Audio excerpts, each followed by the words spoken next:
The implementation of a livable wage, while embraced by some, has also drawn criticism. The opposition United Workers' Party, UWP, is among the skeptics, with Deputy Political Leader Guy Joseph questioning the adequacy of the proposed amount. Officials have explained that the proposed minimum livable wage of $1,126 monthly, or $6.50 per hour, was devised using a scientific method that considered economic consequences, including the impact on businesses, inflation, cost of living, and the national economy. However, Joseph, speaking at a recent UWP press conference, argued for an hourly rate at least $1.50 higher. He pointed to inflation and rising prices of various goods as factors that erode the proposed amount's buying power.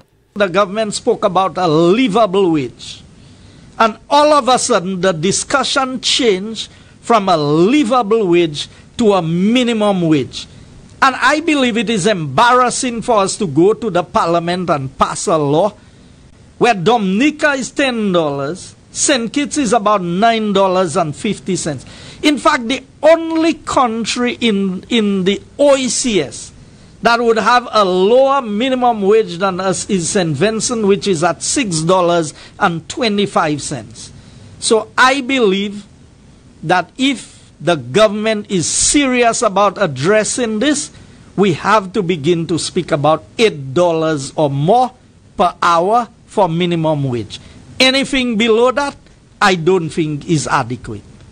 It's important to note that the $6.50 per hour rate is a recommendation, not a fixed amount. The wage could also vary depending on the specific sector a worker is employed in. The proposed minimum wage is up for public debate and feedback to ensure a balanced approach that considers both worker needs and business sustainability. Joseph argues that the amount is simply insufficient considering the cost of living.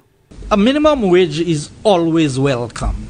I believe that given our present circumstances in St. Lucia, that anytime we talk about minimum wage and an increase in wages for the lower level workers in St. Lucia, those on the lower end of the financial spectrum in St. Lucia, it's a good thing. But I think that $6.50 is way below what is adequate at this point in time, given the present circumstances. The deputy political leader contended that inflation would be a major determinant when setting a livable minimum wage. He proceeded to outline a number of items that had increased in price. The price of bread has almost doubled. The price of fuel is artificially high at $16.50. A tank of cooking gas is high. Every time you go to the grocery store, the prices are higher. We have seen with KFC, we have seen the 2.5% levy imposed by the government. So by the time you look at the $6.50 proposed by the government, it is more than that has been consumed.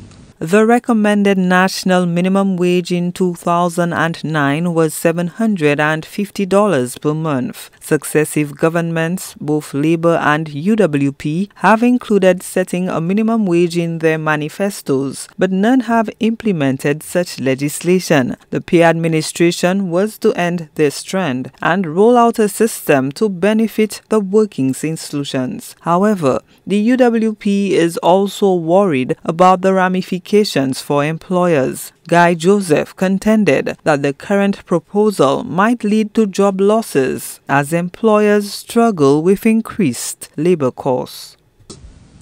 Employers can say, okay, there are many employers already paying more than what the government is offering. Can they dismiss these workers that they are paying at a higher price and employ workers that they can now begin at the minimum wage? What is the implication? So We saw a few years ago when SLP was in power, when laborers in the construction industry was already working for $60 and $65 a day, that the Labour Party had announced a wage within the sector of 55 EC dollars a day. And we saw, rather than the prices going up, it was going down. The livable minimum wage proposal is open to public comment until June 6. It excludes overtime pay, service charges, commissions, bonuses, and profit sharing. Guy Joseph recommended that the Government Minimum Wage Commission and the stakeholders should head back to the drawing board and present a better option. Gina Filippi, HTS News Force.